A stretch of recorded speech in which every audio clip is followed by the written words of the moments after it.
안녕하십니까. 주간전망대입니다. 금융시장의 다양한 이슈를 뉴스보다 핫하게, 리포트보다 쿨하게 짚어보겠습니다.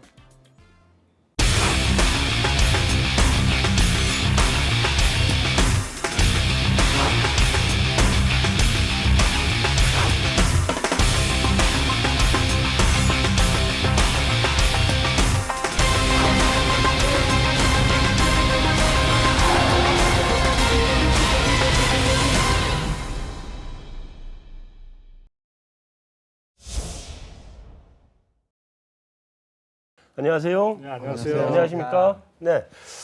저희가 한 분기에 한 번 정도 이제 부동산 시장에 관해서 짚어보는데요. 오늘 네 분 패널은 그 어떤 때보다 아주 강력한 패널을 모신 것 같아요. 이게 교수님에서부터 필드 현장에 계신 분까지 또 우리 건설산업연구원은 우리나라 최고의 건설 관련 연구원인데 여기서 두 박사님 나오셨고 또 그 대기자로서 그냥 필드에서 뛰시는 우리 장영동 대기자님 나오셨고 이래서 정말 다양한 목소리를 들을 수 있는 자리가 된 것 같은데 그런 만큼 저도 사실은 저 민원이 좀 있습니다. 제가 투자를 해야 되나 말아야 되나 그래서 중간에 계속 여쭤보도록 하겠습니다. 네, 오늘 주제는 부동산 시장에 봄바람이 부는지 안 부는지 부동산 시장 봄바람 한번 짚어보죠.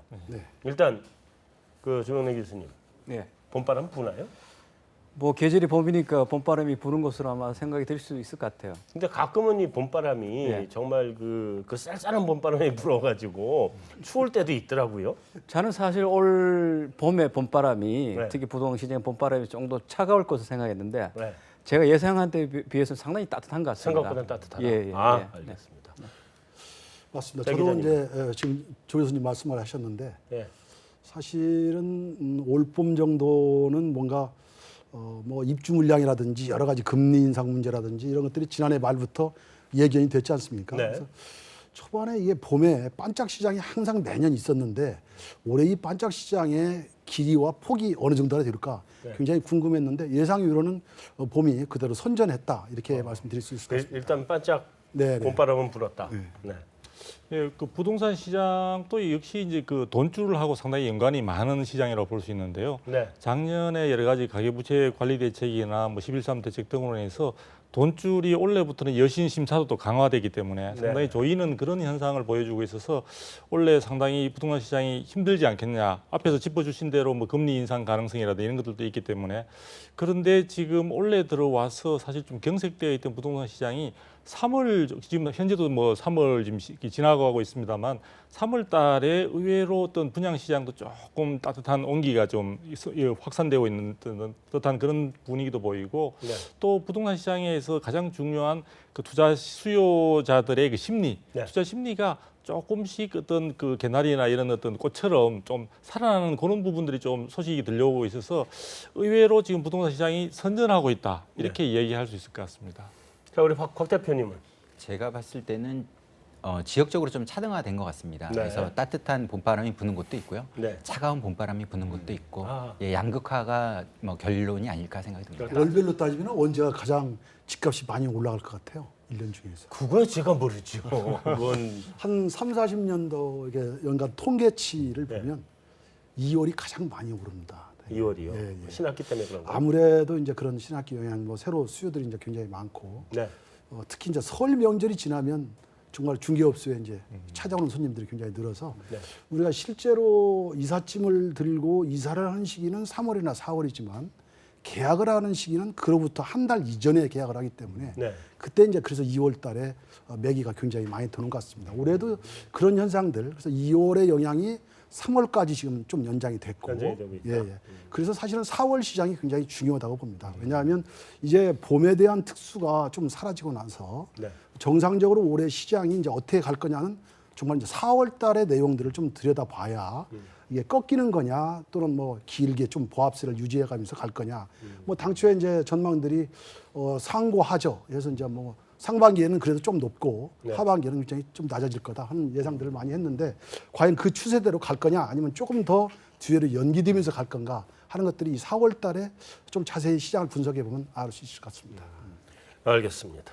전문가분들이 이제 사실은 현재 지금처럼 이제 이사철이 좀 어느 정도 이제 마무리되는, 그리고 지금 말씀해 주신 대로 4월 달이 굉장히 부동산 시장에서 주목을 받는 핫한 그러한 시기인데, 의외로 보면은 그런 부분들이 뉴스에서도 그렇게 많이 접하지 못하고 있는 부분은 현재 이런 시점에도 불구하고 지금 현재 진행되고 있는 대선 부분. 네. 그러니까 이슈가 그쪽으로 해서 부동산 관련 부분들이 얼마든지 우리가 체감할 수 있는 사안들이 많은데도 불구하고 그 대선이라는 그 큰 흐름에 어떤 속에 많이 묻혀가지고 네. 아마 우리가 아마 이런 이야기를 오늘 이 자리를 마련한 것도 그런 의미에서 상당히 의미 있지 않나, 많은 분들은 궁금해하고 계실 것 같아요. 대선은 좀 이따가 좀 예, 알겠습니다. 집중적으로 여쭤보겠습니다. 그건 굉장히 중요한 이슈라 짚어보겠습니다. 근데 하여튼 그나저나 박 대표님, 네.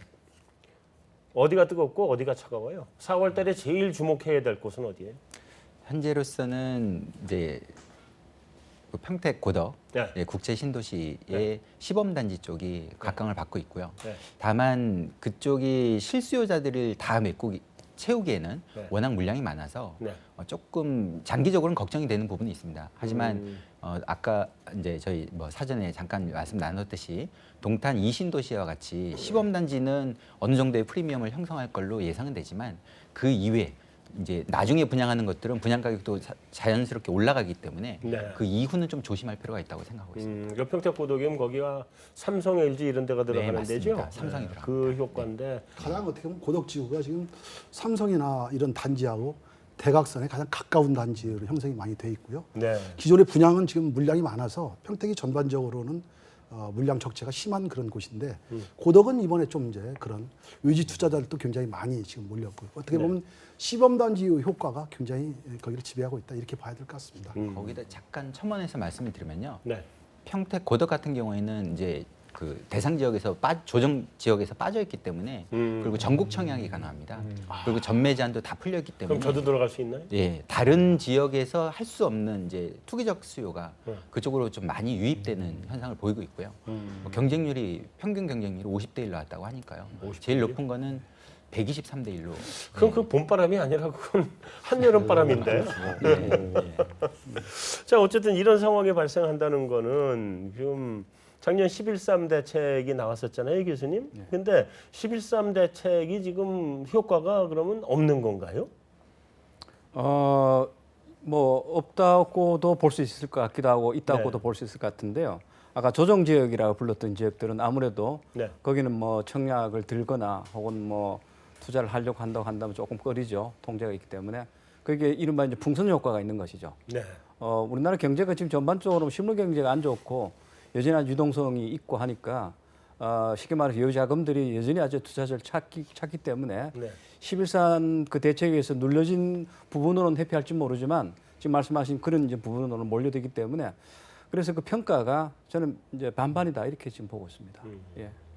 근데 11.3 대책이 지금 사실은 나온 지가 거의 5개월이 지금 이제 다 돼가는 거죠. 그래서 네. 반년이 이제 다 돼가는 상황인데 아직까지 사실은 대책 발표 시점에 정부가 예상했던 것보다 그 효과는 훨씬 더 강력했다고 볼 수 있습니다. 그래서 상당히 이제 디테일하게 어떤 특정 지역을 이제 청약 관리 대상 지역으로 묶게 됨으로써 사실 그 동안에는 분양 시장이라고 하는 것의 매력이라는 것은 결국은 당첨되고 단기간 내 분양권을 전매함으로써 단기간 내 수익을 갖다 확보할 수 있다는 게 상당히 큰 매력이었는데 그런 부분들과 함께 또 1순위 자격이나 이런 부분들을 굉장히 이제 제약하는 그런 상황이 되다 보니까 사실은 기존의 집을 한 채 가지고 있더라도 좀 여유가 있는 부분들을 분양 시장에서 하나의 수익 수단으로 하고자 했던 그런 분들이 다 차단당하는 그런 측면들이 있었던 거죠. 그래서 여전히 현재도 그 제도가 그 강력한 효력을 발휘하고 있고 또 사실은 제가 볼 때에는 그 11.3 대책이 더욱더 힘을 얻었던 게 그러한 청약 관리라는 그 내용과 함께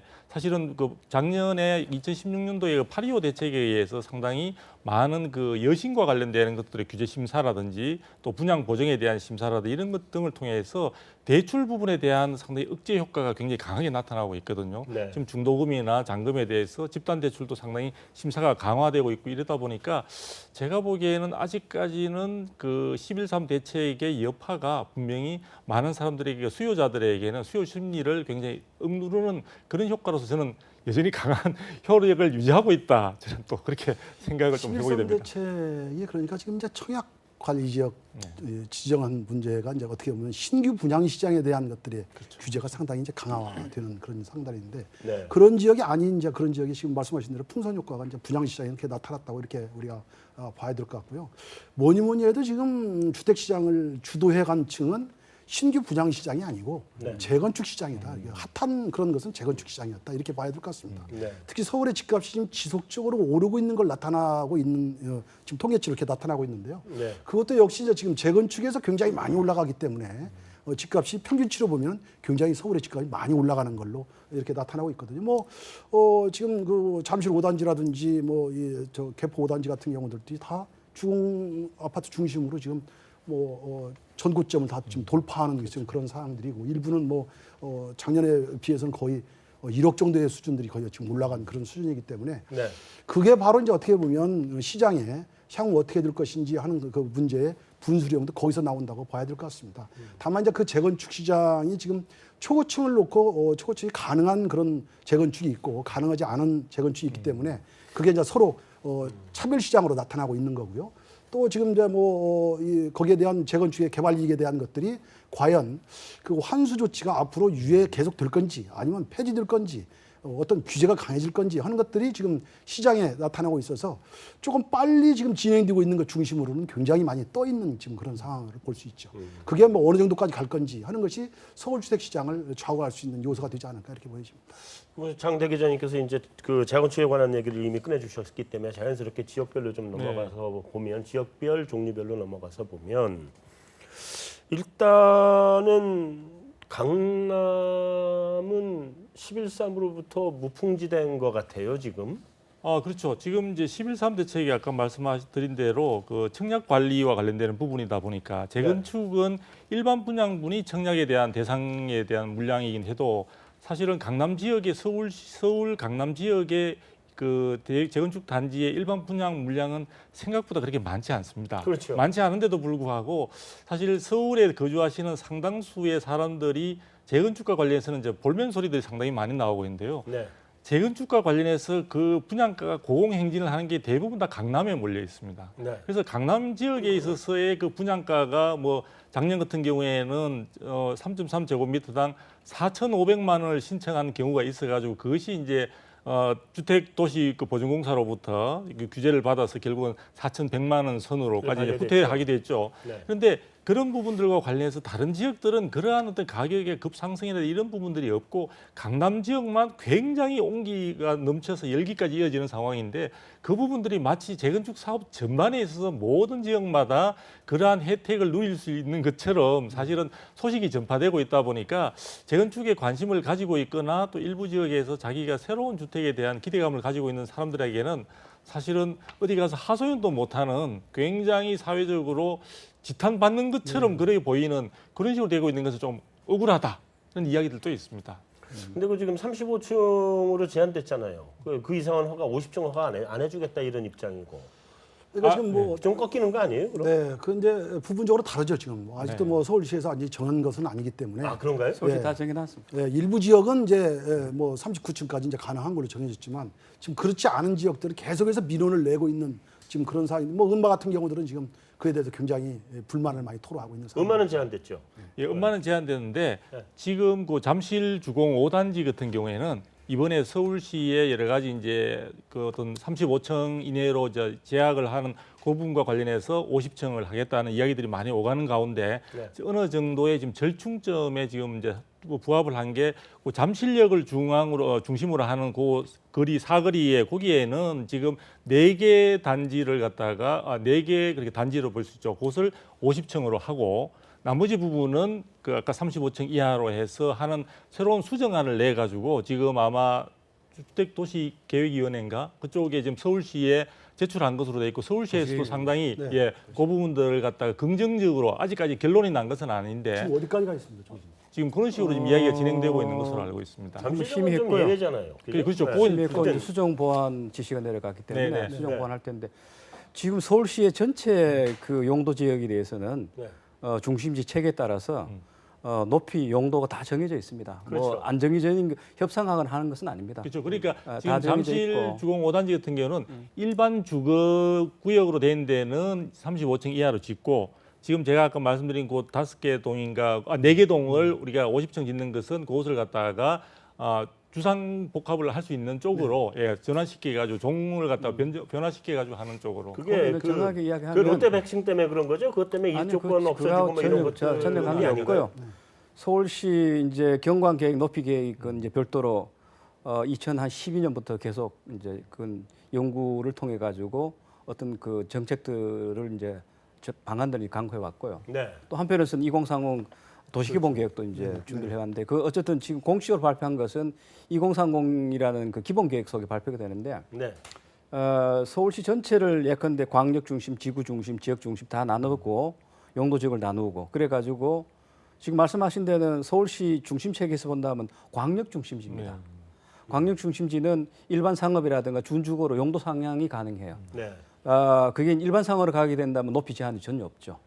근데 지금 그 거기는 준주거로 일반 그 주거 3종에서 준주거로 가독돼 있는데 그렇게 된 까닭은 거기가 광역 중심이기 때문에 네. 중심 업무 기능을 강화시키게 되기 때문에 그렇게 해서 준주거의 경우에는 복합일 경우에는 50층 이하까지 가능합니다. 그거는 거기뿐만 아니라 다른 데도 그렇게 돼 있으면 가능하고 그다음에 이제 주거 3종 같은 경우에는 어느 지역이라도 용적률 300에다가 최대 높이 35층으로 돼 있죠. 그렇기 때문에 그거는 뭐 어느 지역이 예외로 하거나 그런 경우는 없습니다. 제가 교수님께 네. 질문 2개를 연차적으로 드릴 건데요. 네. 조금 엇나가는 얘기입니다만 첫 번째는 잠실 100층 이거 때문에 그 뒤쪽에 있는 아파트들이 이제 일조권이 완전히 가려서 그 뒤쪽을 상업으로 바꾼다는 얘기가 있었거든요. 그거는 그것 때문에 50층 가는 건 아닌 건가요? 그러면? 그건 전혀 관계 전혀 없습니다. 아닌가요? 예, 그만 일조권이 알겠습니다. 침해되면 네. 그는 저 일조권 피해에 대한 그건 보상을 해줘야 되기 때문에 이미 그건 마무리됐다 봐요. 그건 마무리한 건가요? 예, 네, 예. 알겠습니다. 시뮬레이션 다 했기 때문에. 두 번째 질문입니다. 네. 저는 이건 사실은 서울시의 정책이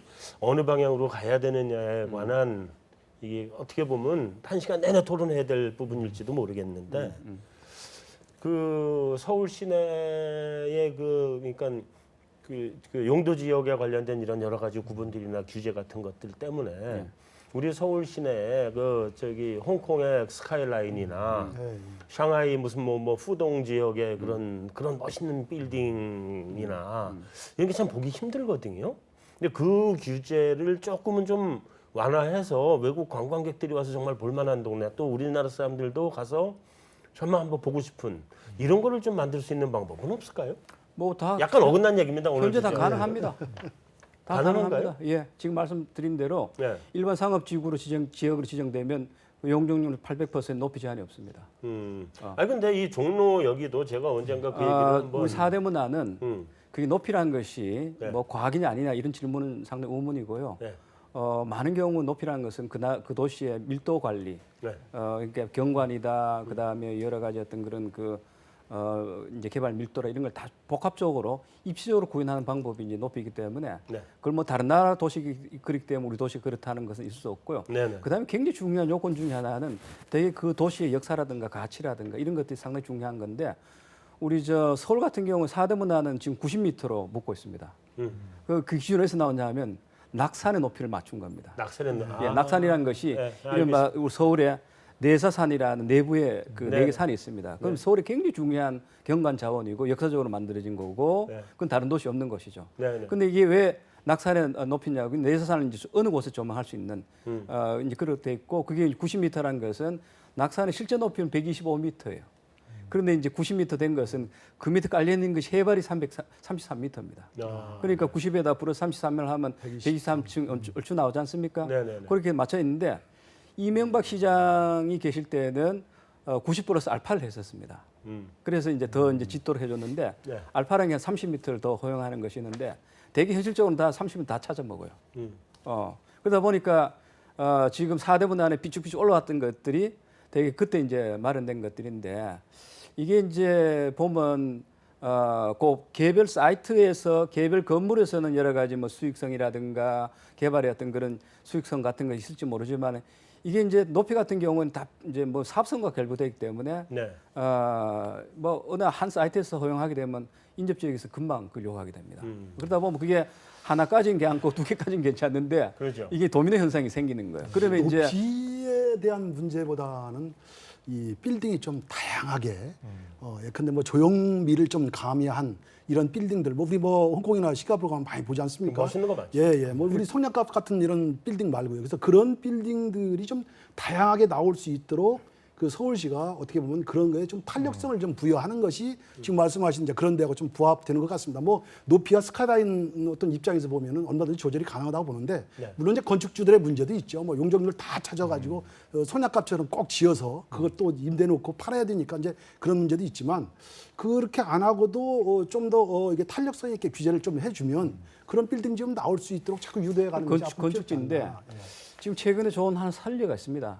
이를테면 잠실이 아니라 반포 1단지 같은 경우에는 네. 그 35층으로 이제 최고 높이를 정하고 네. 그다음 앞쪽에 이제 그 수변부는 15층으로 우리가 이제 제한을 했었는데 대신 이래 되면 또 35층이다.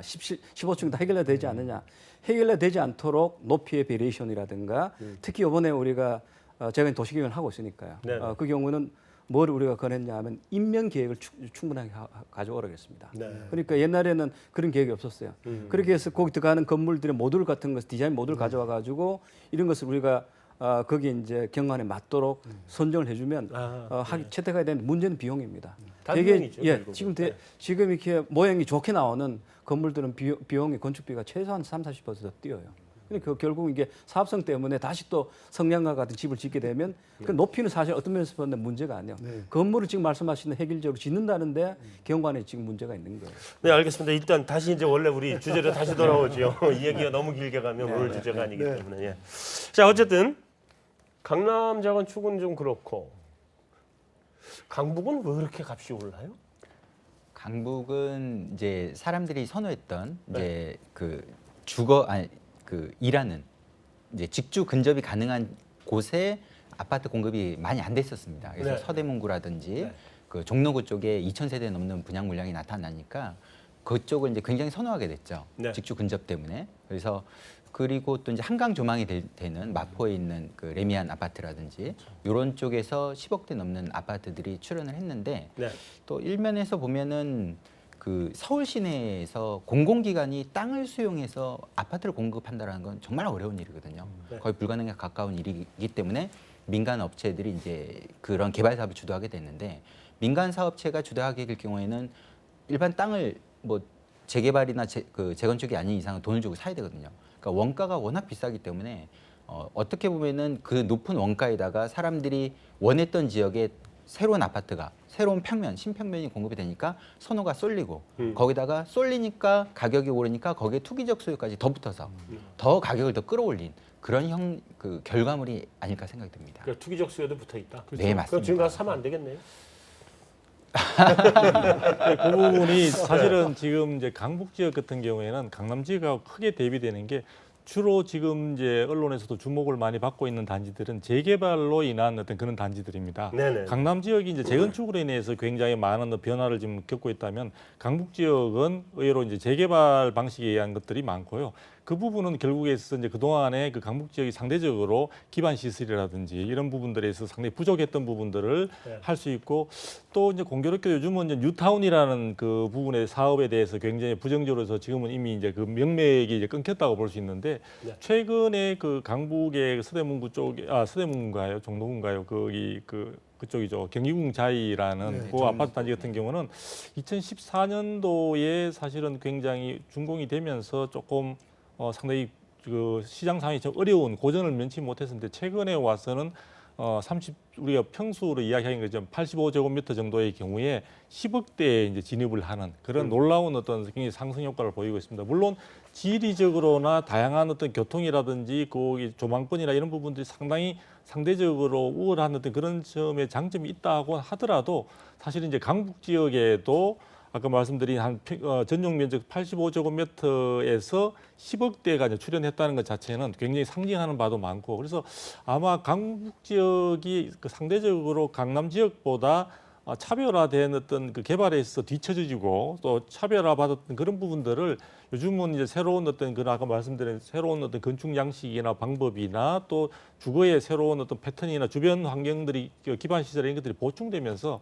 굉장히 시장에 있어서 새로운 어떤 바람으로 지금 등장하고 있는. 네, 그거는 뭐 분명한 것 같습니다. 아무래도 이제 사대문 안에 그동안에 이제 공급 양상들을 보면 사실은 뭐 왕십리권 저쪽권에는 조금 더 그래도 신규 공급이 좀 됐었는데 네.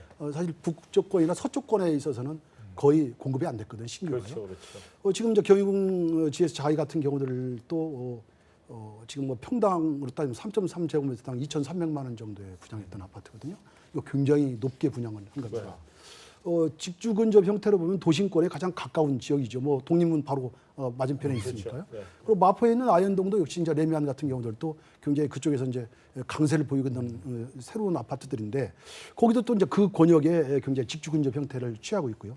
다만 여기서 꼭 주목해야 될 거는 정말 분양가가 서울의 아파트 가격을 끌어올리는 역할을 하고 있다.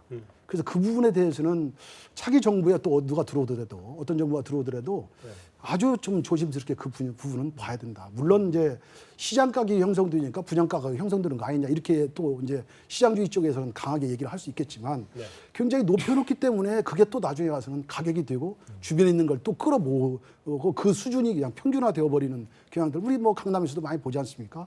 뭐 3.3제곱미터 뭐 5천만 원대 분양했던 아파트가 그 주변에 있는 아파트 가격을 다시 다 끌어올리는. 네. 그래서 집값이 올라가는 현상이 뭐 공급이 부족하다든지 뭐 이런 여건에 의해서 정말 건전한 시장에서 올라가면 괜찮은데 지금 우리 곽 대표도 뭐 여러 번 얘기했지만 그런 가수요, 투기적인 수요 이런 것들이 계속 붙는다는 거는 집에 있어서는 정말 바람직하지 않다 그런 생각이 듭니다. 그거를 돈을 갖고 있는 또 은퇴한 베이비 부모분들이 돈을 좀 쥐고 있는데 이 돈을 투자할 곳이 없어요. 펀드도 안 좋고 ELS도 지금 묶여 있고 결국에는 서울 그것도 서울의 아파트라면 빠지면 얼마나 빠질 것이고 또 내가 사면 또 남들도 사는 그런 패턴이 있기 때문에요. 네. 그런 안전자산 선호 현상 그러니까 다른 투자 대체 상품이 없기 때문에 그걸 어쩔 수 없이 투자하는 그런 것도 원인 중에 하나가 아닐까 생각됩니다. 또 하나는 이제 이 가격이 항상 집값에 대해서는 우리 한국이라는 사회 자체가 굉장히 예민한 상황이 됩니다. 그리고 주택을 이제 경우에 따라서는 단순한 어떤 재화로 보기보다는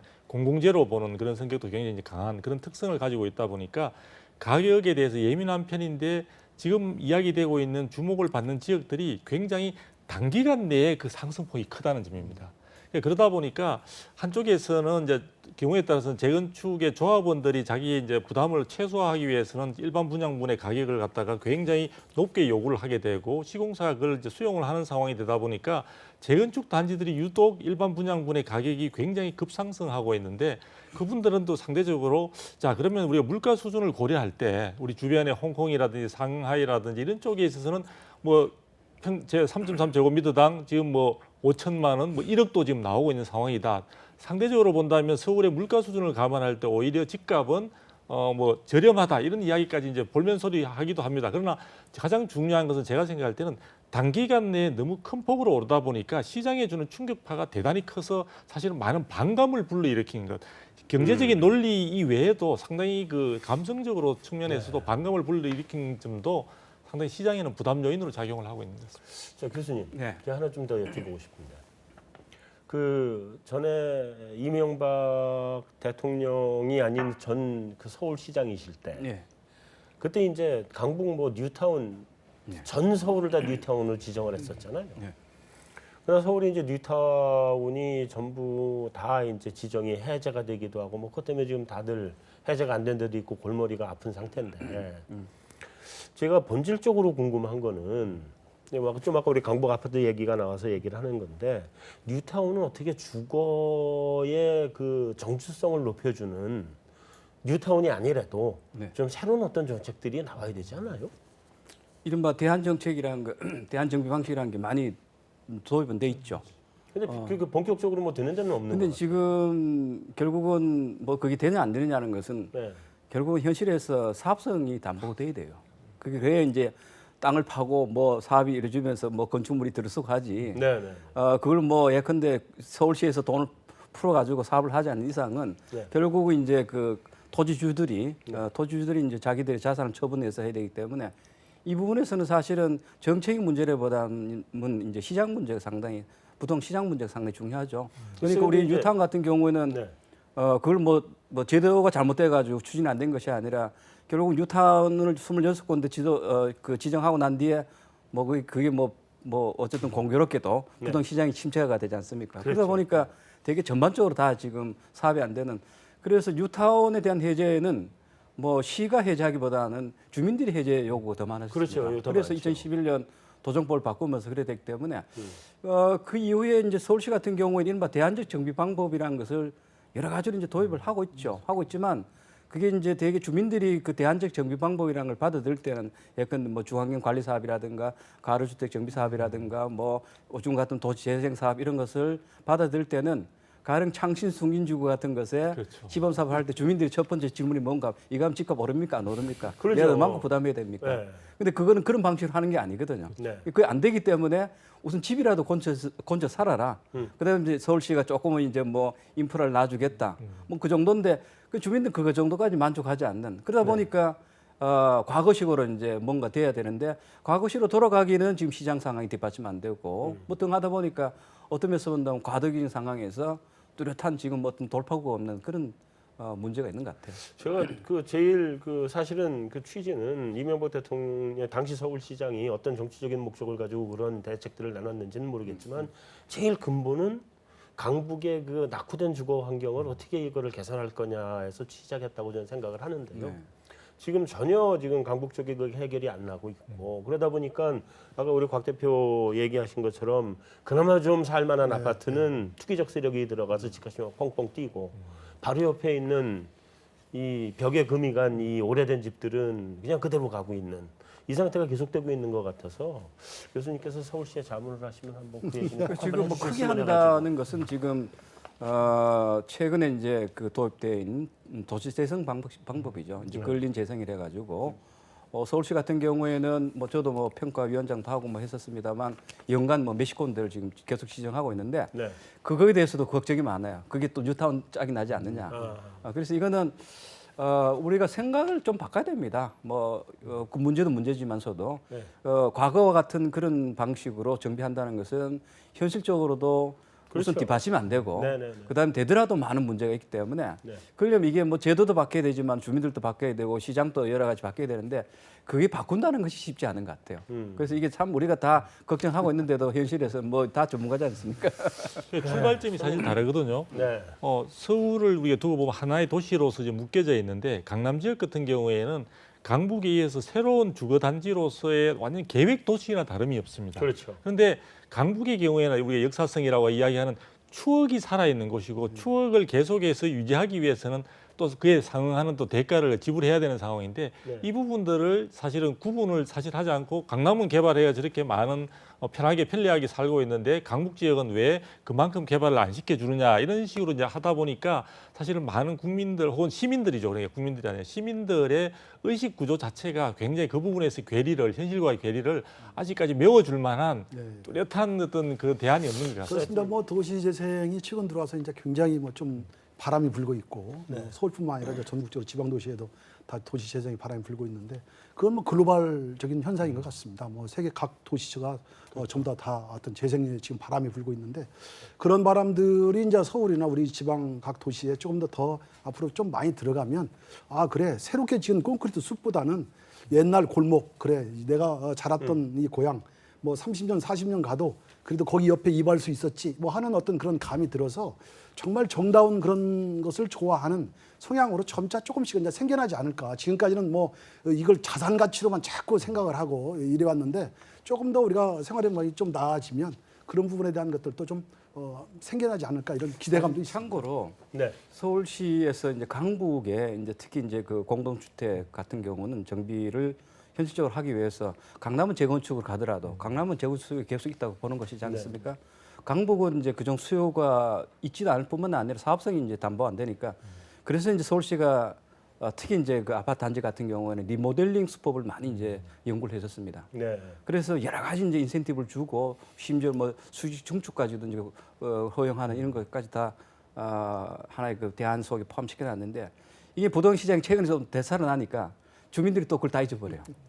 그래가지고 또 강남식으로 이제 가야 되는데 그렇다고 해서 강남식 갈 수도 없는. 그래서 이게 강북에 지금 맞춤형 정책을 내놓는다는 것이 생각보다 상당히 좀 어려운. 얼마 전에 그 학교 후배한테 전화를 받았는데요. 지자체에서 일을 하고 있습니다. 이제 네. 개발 담당인데 그 친구 하는 얘기가 예를 들어서 인천에 차이나 타운이 있다면 네. 그런가 뭔가 컨텐츠 개발을 좀 하고 싶다는 거예요. 지자체에서. 그래서 아까 그 조 교수님께서 말씀하셨듯이 이제 일반 아파트 같은 경우에는 이제 재건축이라든지 수직 증축에 대한 리모델링이라든지 이런 식으로 접근 가능할 수 있을 것 같은데 네. 단독주택 개발 같은 서울에 뭔가 컨텐츠 부여를 한다면 그 단독주택을 갖고 있는 사람도 자산 가치가 올라가기 때문에 아시지만 그 저기 효자동 쪽 이쪽은 땅값이 부천, 엄청 개발, 비싸거든요. 엄청 그래서 그런 식으로 뭐 개발하는 방식도 좋지 않을까. 또 근데 반대로 이제 저도 이제 교수님께 또 하나 여쭙고 싶은데 스마트 시티라든지 컴팩트 시티 이런 걸 또 생각을 하면 전체적인 CO2 배출을 줄여야 되니까 어떤 게 과연 효율적인 미래의 도시상일까 이런 고민에 자, 빠지게 된 것 같아요. 근데 그거는 지금 우리가 시간이 별로 없어서요. 네네네. 그건 나중에 정책을 다루는 자리에서 따로 또 얘기를 하시고. 예. 자, 빨리 이제 시장 이슈로 다시 돌아가죠. 제가 이 얘기가 너무 제 질문 때문에 너무 옆으로 빠지긴 했습니다만 평소에 조 교수님한테 의견을 좀 여쭙고 싶은 것도 있고 그래서 네. 좀 여쭤봤습니다. 넘어가서 일단 지방을 잠깐 간략하게만 좀 짚어보고 우리 짚어봐야 되기 때문에 부산, 제주 굉장히 뜨거웠었잖아요. 다음에 강원도도 좀 그렇고. 네. 그런데 또 이제 세종시는 좀 많이 네. 이렇게 주저앉아 버렸고. 예, 예.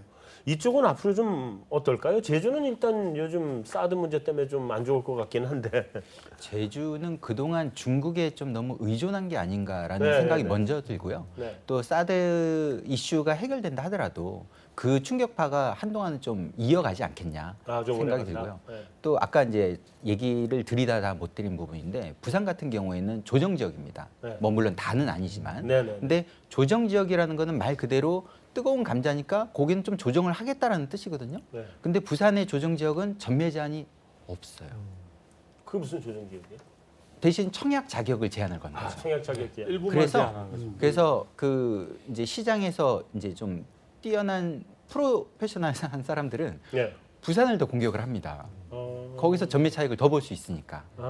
예. 그러면 그 효과가 좀 상대적으로 덜하네. 나름대로 이제 호재가 있었던 지역들이죠. 뭐 네, 사회에 다 부산 그렇죠. 같은 경우는 이제 그 바로 지금 청약에서 좀 빠져 있는 그런 부분들이 네.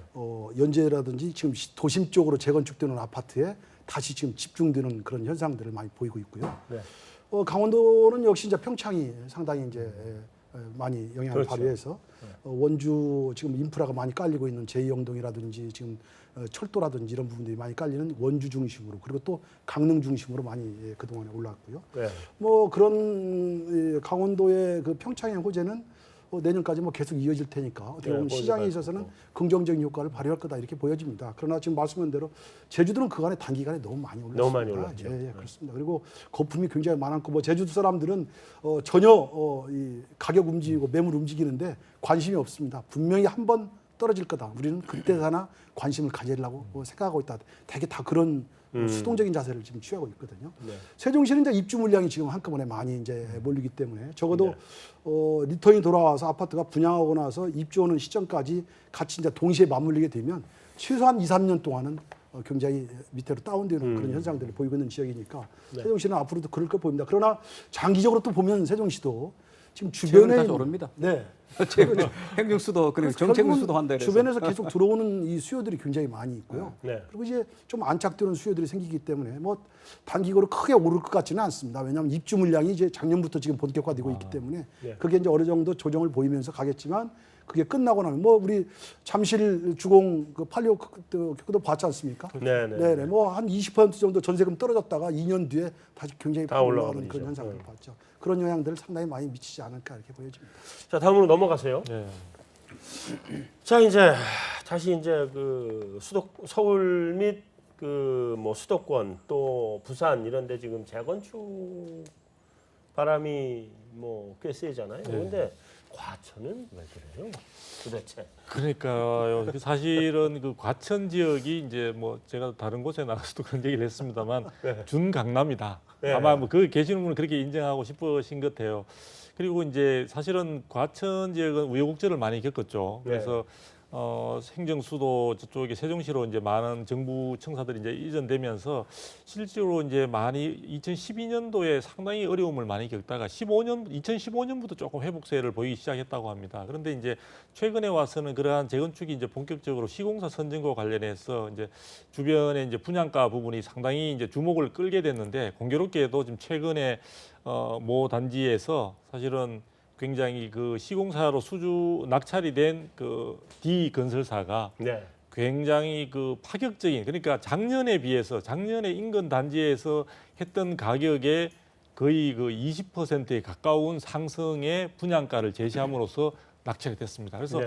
이 부분은 아까 우리 장 기자님께서도 말씀을 하셨지만 재건축 자체가 가지고 있는 그 일반 분양분의 분양가가 주변의 시세에 굉장히 영향을 많이 주게 되고 그것이 또 다른 부동산 시세의 주택 가격을 끌어올리는 그런 작용을 하다 보니까 지금 정부 쪽에서도 사실은 과천의 그 재건축이지만 굉장히 예의주시하고 있고 아마 지금 신문에 소개된 겁니다만 허그 대한주택보증회사 주택도시보증공사에서는 그쪽에 이게 주변에 비해서 10% 이상의 상승률을 가져온 분양가로 인해서 분양 보증 심사에서 상당히 까다롭게 하겠다라는 의사를 밝히고 있어서 특이하게 하여튼 그렇게 과천이 정말 주거지로서는 좋죠. 왜냐하면 아주 좋죠. 예, 사실. 그린벨트를 지금 가운데 구멍을 뻥 뚫어가지고 그렇죠. 신 거거든요. 뭐 공장이 있습니까? 뭐가 있습니까? 그래서 정말 주거의 어떤 그런 주거지로서는 대한민국 뭐 1등 주거지다라고는 생각은 듭니다.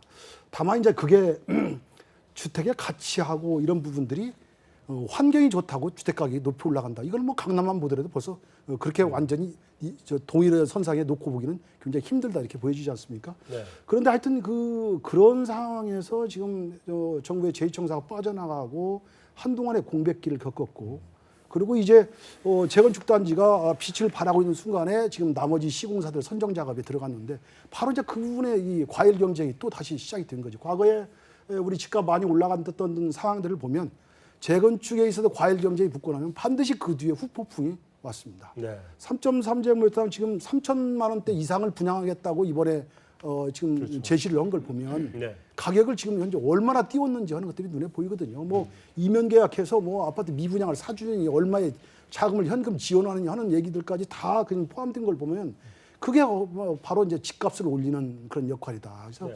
참 그런 버블이 걱정됩니다. 건설사의 입장에서 보면요. 네.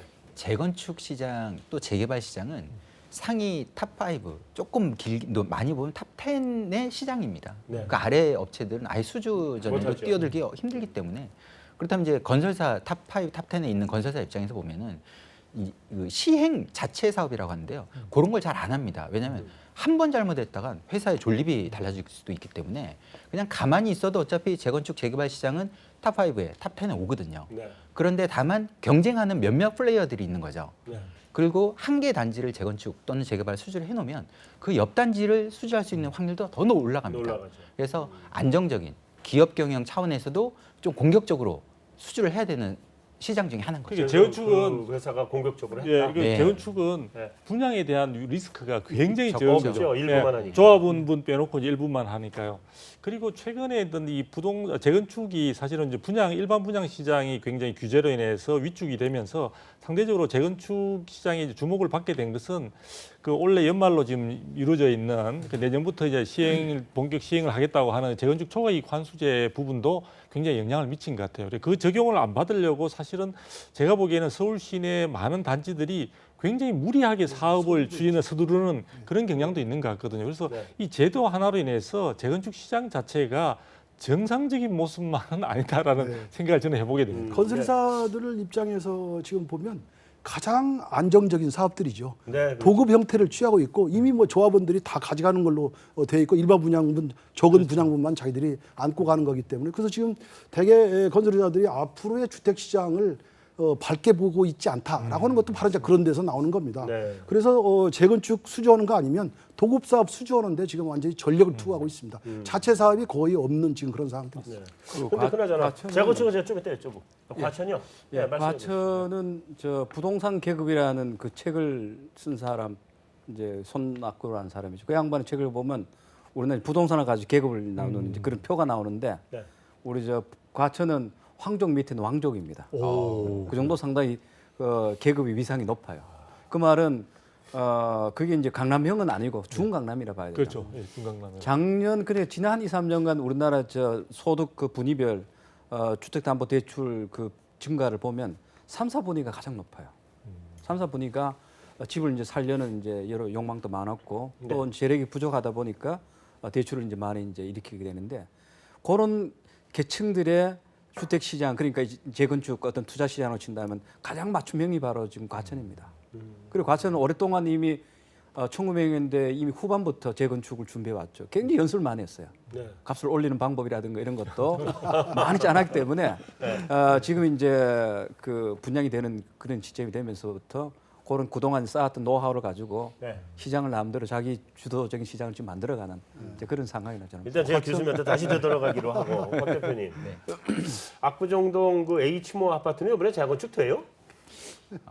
제 개인적으로는 시간이 좀 걸릴 걸로 보입니다. 아, 이번에도? 왜냐면은 아까 교수님께서 잠깐 말씀하셨지만 네. 그 압구정동 H 아파트는 도심권역 또는 부도심권역에 속해있지 않은 주거지역이기 때문에 네. 높이 규제가 확실히 있습니다. 말씀하신 이제 35층 그 규제가 있기 때문에 35층 이하로 재건축을 할 거라면 주민들 입장에서는 그거는 지어봐야 랜드마크적이지 못할 것이다. 그렇죠. 그러면 상징성이 떨어지기 때문에 굳이 뭐 재건축을 해야 될까? 뭐 주차가 좀 불편하긴 하지만 운전기사하고 관리인이 다 빼주고 있고 그러면 주거에 대한 뭐 불편함도 아직 적기 때문에 네. 서둘러서 또 말씀하셨듯이 재건축 재건축 초과 이익 환수제 그 부분이 유예가 되지 않는다면 직격탄을 맞을 수가 있기 때문에 다음 유예가 안 된다면은 다음 정권 때를 또 기약하는 그래서 시간을 좀 많이 자, 그래서 이제 다시 교수님께 돌아가세요. 초과이익 환수제 해야 되는 건가요? 아니면 여태까지 사실 제대로 한 적이 없잖아요, 그거. 제 도입은 돼 있었지만. 아마 내일 제 칼럼이 하나 나올 텐데요. 네. 저는 뭐 그걸 이제 지속해야 된다. 그 제도를 유예를 지속인가요? 아니면 제도를 실시를 해야 된다라는 해야 입장인데 된다. 문제는 지금 재건축 시장이 생각보다는 굉장히 이제 그 불안정한 네. 그러면서도 한국 부동 시장에 영향을 주는 게 너무 심하기 때문에 지금 아시다시피 이제 그 제도는 2006년에 이제 도입됐고 네. 그러니까 재건축 초과 이익 환수에 관한 특별법 1조를 보면 그 법 제정의 목적이 일단은 재건축 시장 안정합니다. 네. 그다음 두 번째는 부의 이제 그 공평한 배분이라는 그런 목적을 네. 제시하고 있는데 네. 지금 현재 강남의 재건축 시장은 이 두 가지 조건에 어떤 다 충족을 하고 있어요. 네. 일단은 부장 시장이 상당히 불안하죠. 이를테면 지금까지 유예가 이제 2번 됐는데 2012년 유예 이후에 강남 재건축 가격이 대개 한 4억 정도 올랐고요. 2014년 이후에는 한 3억 정도 올랐습니다. 더 많이 올랐죠. 작년 같은 경우에 연간 평균 그 상승 그러니까 애기 평균 한 14%, 15, 한 16%까지 올랐습니다. 예, 그래서 그만큼 이제 그 불안하고 그다음에 작년 같은 경우에 작년 연말에 강남 재건축 아파트 평균 가격이 한 13억 정도 합니다.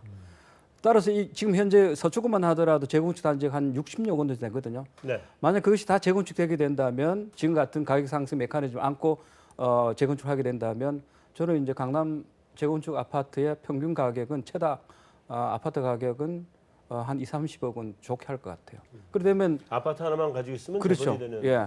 그래서 지금 1억짜리 나올 겁니다. 예, 그래서 이제 강남의 평균 가격 아파트를 팔면 네. 현재 지금 도봉구에 4채를 산다고 할 정도로 문제는 이게 부동산 이 격차가 자꾸 커지는 거예요. 네. 그게 전혀 없는 새로운 문제라고 보고 있습니다. 따라서 이게 초과이익 환수제 도입의 목적이 첫 번째 그겁니다. 그렇기 때문에 지금같이 강남 재건축이 뭐 줄줄이 지금 기다리고 있거든요. 네. 이 뭐 보나마나 이제 최고가를 기록하게 되고 어떤 분양 가격이 계속 이제 상승할 수밖에 없기 때문에 이 부분이 갖는 여러 가지 우리 사회에 영향이 좀 크다 봐요. 그래서 저는 유예하기보다는 적극적으로 이제 해야 시작을 되고 해야 된다. 만약 그 개발 이익, 초과 이익이 발생되지 않는다면 굳이 그거는 도입을 해도 그거는 부과 대상이 안 되는 거예요. 네. 그러니까 그만큼 지금 1억 같은 경우 1억이 오는면 말입니다. 실제 부담하는 거는 한 1,600만 원입니다. 네. 그래서 뭐 오른 폭에 비해서는 그렇게 부담하는 것이 많지 않는데 사실 이게 조세가 아니라 부담금입니다. 네. 부담금이고 되게 그 원리를 보게 되는 이제 그 수익자 부담금인데 부담금 원리를 갖고 있기 때문에 뭐 예컨대 강남 재건축이 이루어지면 도시 어떤 계획적 측면에서 본다면 그 주변에 대한 여러 가지 도시계획적인 어떤 관리 수요가 많이 발생합니다. 아까 말씀하셨던 그 잠실 5단지 같은 경우에 거기 이제 50평짜리가 3동 들어서고 그다음 30동 들어서면 이게 그 단지에서 커버하지 못하는 인근 지역에 교통 인프라에 대한 수요를 엄청나게 만들어내게 되는데 이 단지가 커버 못해요.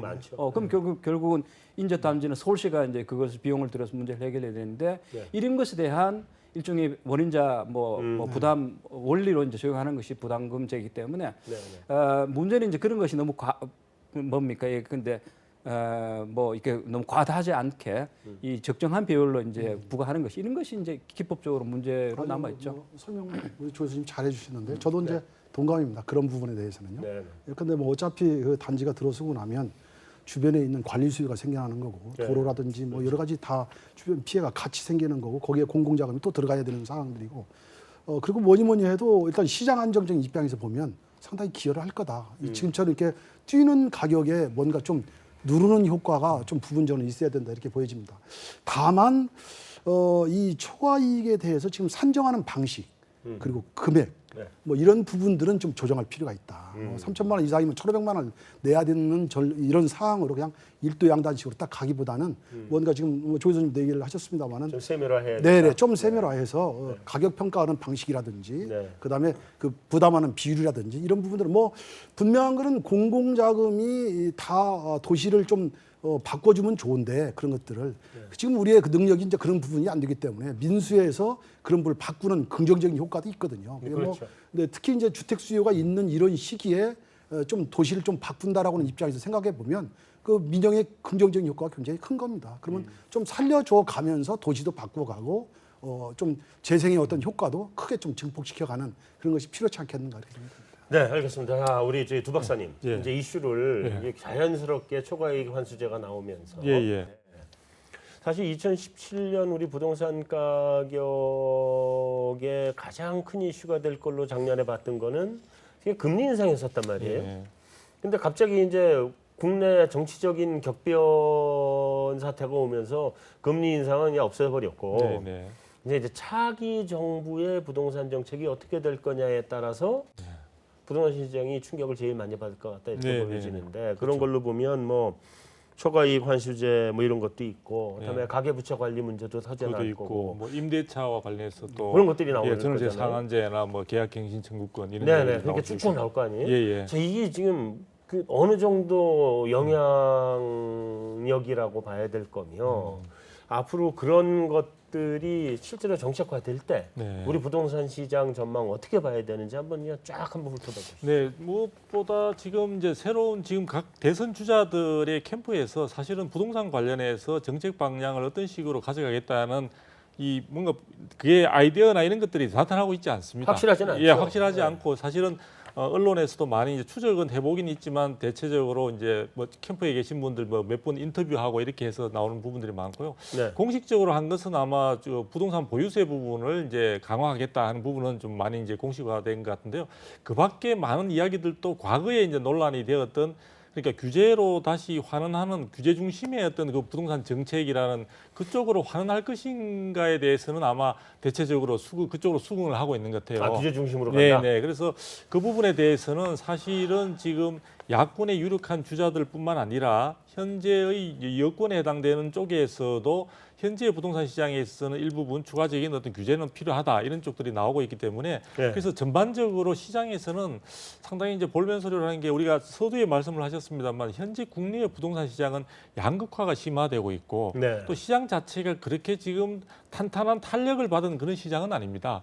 일부 지역만 그리고 서울 시내처럼 공급이 충분하지 않는 그런 수급의 정부의 불균형으로 인해서 주택 가격의 상승 요인이 있는 것을 제외하고는 전반적으로 부동산 시장은 아직까지 굉장히 침체의 기조가 지속이 되고 있는 그런 양상을 보여주고 있는데 네. 여기에 새로운 칼을 가지고 한번 부동산 시장을 새롭게 재단하겠다 이런 이야기들의 뉘앙스가 많이 풍기고 있다 보니까 시장에서는 지레짐작해서 지금 굉장히 걱정을 하고 있고 수요 심리가 얼어붙고 있는 상황입니다. 그래서 전반적으로 여러 가지 부동산 시장이 가지고 있는 국민 경제의 소득과 관련해서도 뭐 이야기들이 많이 있지만 그런 걸 차치하고서라도 일단 전반적으로 새 정부가 들어서고 난 뒤에 부동산 시장은 경기 문제보다도 오히려 정책으로 인한 눌림 현상이 가히 눌림 현상이 기대된다. 조금 심하지 않냐 그런 이야기들이 많이 나오고 있습니다. 근데 그 지금 우리 두 박사님 말씀하신 것처럼 부동산 시장에 새로운 규제를 들이대서 부동산 시장을 침체를 확 시켜버리면 가계부채 문제가 터질 텐데. 그렇습니다. 가장 큰 문제가 되는 거죠. 그게 가능해도 되나요? 그러니까 뭐 어떤 정책은 이제 차기 정부에 어떤 정부가 들어오느냐에 따라서 성격이 좀 다를 수도 있겠죠. 네. 그러나 대체적으로 지금까지 MB 정부나 박근혜 정부에 들어와서 주택을 사는 주택, 자가주택 위주의 정책을 지금까지 펼쳤다고 가정하면 네. 앞으로는 어떤 정부가 들어와도 임대 쪽으로 더 갈 수 있는 성향이 굉장히 많아졌다. 네. 그럼 임대 주택 중심의 어떤 시장으로 갈 것이다. 이렇게 보여지면 지금 자가 때문에 사실은 가계부채 문제가 이제 집을 사도록 독려했고 자꾸 거기에 지원을 많이 해주는 문제. 네. 그것도 이제 합리적인 규정으로 예컨대 전월세 문제가 되니까 집을 좀 사게 만들어서 좀 가는 것이 낫지 않겠는가. 이제 그래서 네네. 부녀지책으로 또 이제 그 부분이 나왔지만 결국은 그로 인해서 이제 가계부채 문제가 심각하게 됐고 주담대가 지금 뭐 480조 이상이 이제 되어가는 그런 경향들을 보였던 거죠. 근데 가계부채 문제 관리 문제가 이제 들어간다면 지금 뭐 금융규제뿐만 아니라 그 부분의 문제를 이제 어떻게든지 줄여가고 뭐 일부 뭐 탕감 얘기도 나옵니다만은 그걸 탕감이라도 일부 해서 어떻게 빨리 조치를 취해야 되는 거 아니냐 이런 입장에서 본다면 집을 사도록 만드는 정책은 이제 앞으로는 좋은 좀 정책은 아니다. 힘들게 할 거다 하는 네. 것이 눈에 하나 보이는 거고요. 보유세 강화 문제는 이제 지금 민주당에서 주로 이제 문재인 대표가 이제 얘기를 꺼내서 사실은 대선 주자가 얘기를 꺼냈던 부분인데 그리고 또 이제 이재명 시장이 바로 이제 국토보유세 또 해서 뭐 15조 5천억 또 걷어서 그걸 임대주택하고 뭐 n분의 1로 세게 나오시네. 분배해주겠다 뭐 이렇게 나왔습니다. 근데 그 부분이 이제 어떻게 보면 시장에서 굉장히 논란을 많이 빚는 것 같습니다. 네, 네. 물론 이제 부동산이 뭐 이 빈부의 격차라든지 경제 불균형을 가져왔다라고 하는 부분들은 아마 누구나 다 동의할 겁니다. 네. 그런데 그것을 일시에 이제 그거를 그런 정책에 충격을 주면서 시장에 그런 정책을 쓰는 것에 대해서는 상당히 반발의 여론들도 굉장히 많이 있는 것 같고요. 실효성이라고 하는 문제에 대해서도 상당히 여러 얘기들이 나오는 것 같습니다. 그래서 뭐 부동산 세금이라고 하는 것이 뭐 취득세부터 시작해서 보유세하고 양도소득세까지 다 어떻게 보면 전반적으로 손을 같이 보면서 균형을 맞춰가는 이런 형태로 가야지 어느 부분만 하나만을 강화한다면 그게 바로 이제 보유세 강화하면 시장은 분명히 침체로 가기 얼어붙을 건 분명하거든요. 그래서 그런 시장에 대해서 좀 앞뒤를 생각하는 어떤 그런 부분의 정책들이 좀 나와야 되지 않겠는가 뭐 이런 생각이 듭니다. 뭐 최근에 도시재생 문제가 나왔기 때문에 오히려 좀 더 거국적인 거를 좀 국토의 미래라든지 이런 부분에 대한 정책을 새로 나오는 대선 주자들이 좀 걸고 그리고 그 안에 분배의 문제나 이런 문제들은 그 안에 디테일에 들어가서 좀 조정하는 것이 더 훨씬 낫다. 그래서 좀 앞으로 장래를 생각하는 부동산 이런 정책들을 좀 나왔으면 그런 바람도 있습니다. 조 교수님, 예. 방금 우리 상대 기자님께서 초반에 첫 번째 제기했던 문제가 그 소유, 그러니까 매매 중심의 부동산 정책이 문제가 있고 임대 쪽으로 가야 된다는 말씀을 하셨는데 저도 100% 동감을 하거든요. 근데 사실은 그 지난 정부가 돼버렸네요. 네. 지난 정부에서 처음에 부동산을 띄우면서 이제 살 거를 자꾸 이게 부추겼잖아요. 근데 사실 그거에 대해서 다음 정부는 그거에 대해서 반대적인 입장에서 규제를 하는 쪽의 정책을 낼 게 아니라 관점을 소유에서 임대 쪽으로 바꿔 공공임대 시장과 민간 분양 시장을 구분해서 정부는 공공임대 쪽에 좀 주력을 해가지고 주택 정책의 개념을 좀 바꿔가야 되는 거 아닌가요? 뭐 그렇게 가야 되죠. 네. 가야 되는데 제가 한 달 정도 됐나 국회 그 서민 경제특위인가 네. 네. 주택 문제를 이제 다루는 그런 특위인데 마지막 그 국회 공청회 때 제가 이제 진술위로 나갔었는데 네. 그때 저는 어떤 이제 다음 정부가 들었으면 주택 정책을 많이 바꿔야 된다. 네. 그거는 이제 특히 지난 두 번의 보수 정권 하에 추진된 정책을 우리가 반면교사해서 네. 제대로 된 정책이 돼야 된다. 제가 이제 크게 문제 제기했던 것이 과연 우리나라 지금 매매주택이든 임대주택이든 이게 제대로 배분이 되느냐, 네. 적정한 가격에 정말 필요한 사람한테 제대로 공급되느냐 네. 한다면 두 가지 그 주택의 유형들이 모두가 사실은 정말 필요한 사람한테 제대로 공급되지 않는 이제 배분이 되지 않는 그런 문제가 있는 것 같아요. 네. 그런 정책이 이제 아까 말씀하신 대로 뭐 예컨대 전월세 문제 해결한다고 하면서 집을 사라는 정책을 펴다 보니까 네. 이게 사실은 매매주택 문제도 전월세 문제도 제대로 잡지 못한 이런 이제 어정쩡한 결과가 생기기 때문에 네. 이런 부분에 대한 어떤 시각의 조정이라든가 정책의 어떤 그런 여러 가지 어떤 그 추진 방식이라든가 이런 것에 조정을 필요하다 했더니 그 부분에 대해서는 말입니다. 여야 국회의원들이 되게 반발이 없었어요. 되게 그렇게 가야 된다. 네. 그러니까 뭐 여야 그 의원들이 모두가 차기 정부에서는 주택정책 바뀌어야 한다는 것에 대해서 하나같이 목소리를 똑같이 내더라고요. 네. 근데 이제 어떻게 가느냐에 대해서는 뭐 조금 온도 차이는 있죠. 온도 차이는 있는데 전반적으로 이제 뭐 지금 상황으로 봐서는 이제 아무리 현 야당이 이제 집권할 가능성이 상대적으로 높다고 본다면 네. 그동안 야당이 가졌던 정책 입장이라는 것이 조금 시장주의라보다는 시장을 규제하는 그런 입장을 가졌기 때문에 그렇기 때문에 만약 그 세력이 이제 집권을 하게 되면 정책이 이제 규제 쪽으로 갈 것이다 하는데 그건 저는 아니라 봐요. 앞으로 뭐 규제냐 아니냐라는 것으로서 우리나라 주택 정책의 방향을 결정하고 판단하는 그런 단계는 아니라 네. 보고요.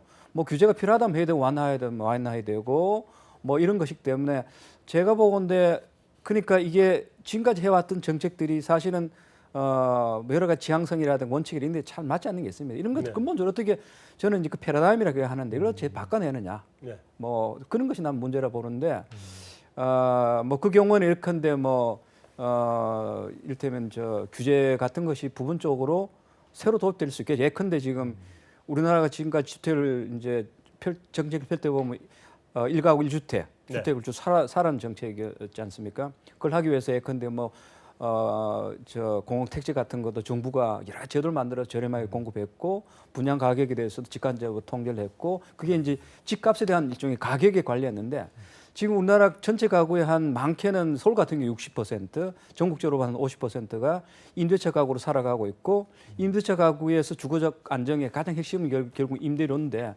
임대료에 대해서는 정부 지금 우리나라 이 정책적으로 다룬 게 별로 없습니다. 네. 그러다 보니까 우리나라가 이 임대차 시장 정책 관련해서는 제3세계 수준 정도의 그런 수준을 이제 갖고 있고 지금 현재 우리나라 전체 한 850만의 무주택 세입자들이 한 82% 내지 5%가 민간 임대주택에 살고 있습니다. 민간 임대주택에 대해서는 전혀 이게 우리가 뭐 어떤 건전한 어떤 시장의 어떤 그 게임의 원칙에 대해서도 별로 이렇게 규제가 안 되기 때문에 이런 그렇죠. 부분들은 제도를 도입하게 된다면 이게 시장에서는 규제를 하는데 그건 규제가 아니에요. 정상화로 봐야 되고요. 그렇죠.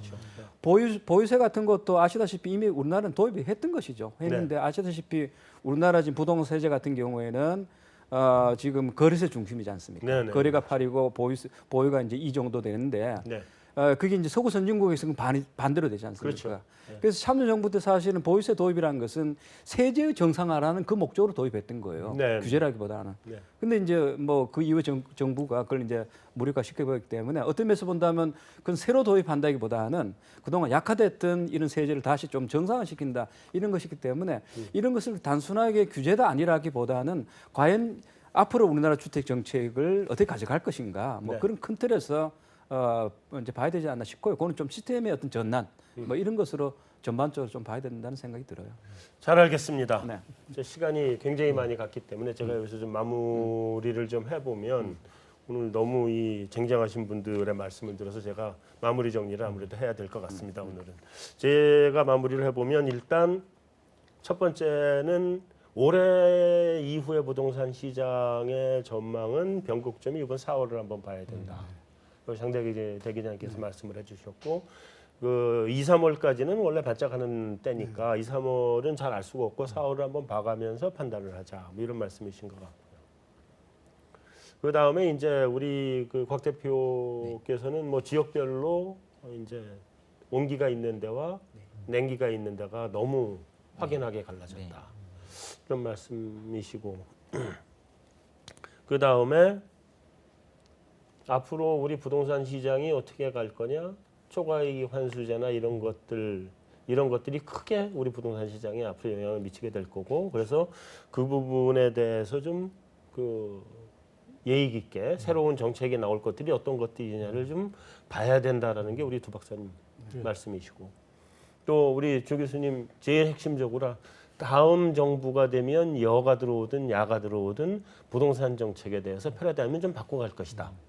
지금 같은 이 규제냐 무슨 뭐 소유냐 이런 관점이 아니라 완전히 새로운 관점에서 부동산 시장을 정상화시키는 쪽으로 새로운 정책이 나올 것이다. 이렇게 정리하면 되겠죠. 네. 네.